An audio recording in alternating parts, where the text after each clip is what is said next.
For many of us in America, shariah is a household word, familiar from the media and political debates. But what is shariah, and how much do ordinary Americans really know about it? We may think of it as Islamic law, but that doesn't tell us very much if we know little about the Islamic tradition. I'm not a Muslim myself, but I am a scholar of Islamic law, and I often find myself introducing shariah to college students whose only knowledge of Islam might come from news reports about distant and confusing events. I tell them that for Muslims, shariah means the way or path to God. I also explain that it's broader than just law and refers to the very idea of God communicating with humans through revelation. This is why for Muslims, the shariah includes God's messages to previous prophets, from Noah to Abraham, Moses, and Jesus. This shouldn't be a surprise. Muslims see God's revelation to Muhammad as a continuation and completion of the message revealed to the earlier Jewish and Christian prophets. But while the shariah is not just law, it is law. It contains rules of behavior. But Muslim legal scholars of the past describe the shariah not so much as a codified rule book like our tax code, nor as merely a set of higher principles like the idea of natural law, but as the ongoing search for God's prescriptions for human action.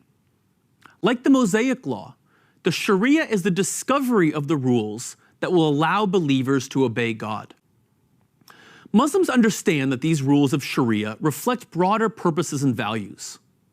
Scholars and theologians have traditionally said that the entire shariah is designed to protect human welfare, which they define through 6 core universal interests: life, religion, reason, wealth, family, and honor.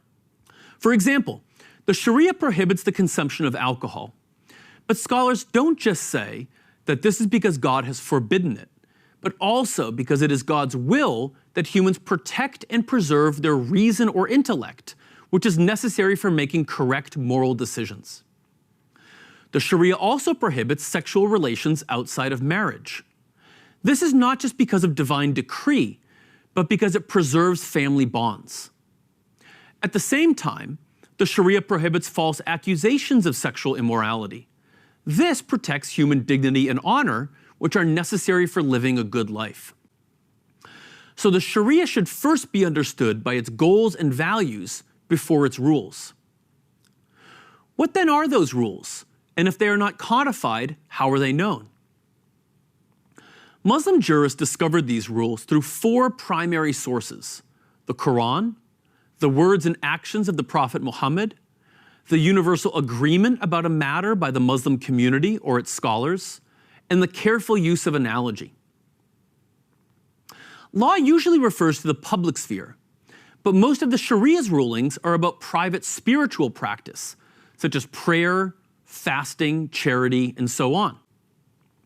And while rulings on social relations from marriage, divorce, sales, contracts, and inheritance remain a living part of the shariah, their implementation in modern societies varies from country to country.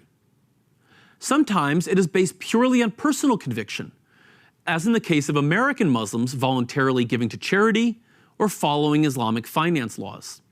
Importantly, very few of the areas of behavior and social relations that the shariah governs have only a single rule on which all jurists agree.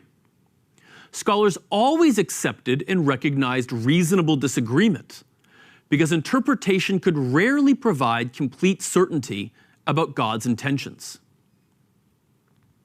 Yet this did not mean that anyone could just impose their own understanding of God's law on others, especially through force.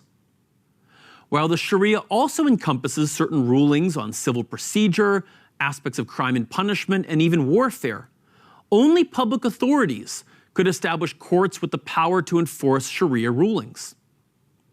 Today, this has changed in a number of ways. In nations where Muslims are minorities, such as the United States, Muslim scholars emphasize that the shariah makes it obligatory for Muslims to follow the secular laws of the lands where they live. In many Muslim majority countries, it is now the state alone, and not scholars who specialize in the shariah, that decides what will be enforced in courts. And the state's rules are completely divorced from the sophisticated methods and culture of traditional scholars. So when we say that some modern states apply the shariah, we need to remember that states may have picked and chosen certain rulings, but isolated rules alone don't represent the meaning and spirit of the shariah. But this is what is still true for Muslims today. They see the shariah as primarily about finding the path to God and about making this world an abode of justice. In other words, for Muslims, the shariah is about protecting the most important human interests and values: life, religion, wealth, reason, family, and honor. I'm Andrew March for the Amir Stein Center.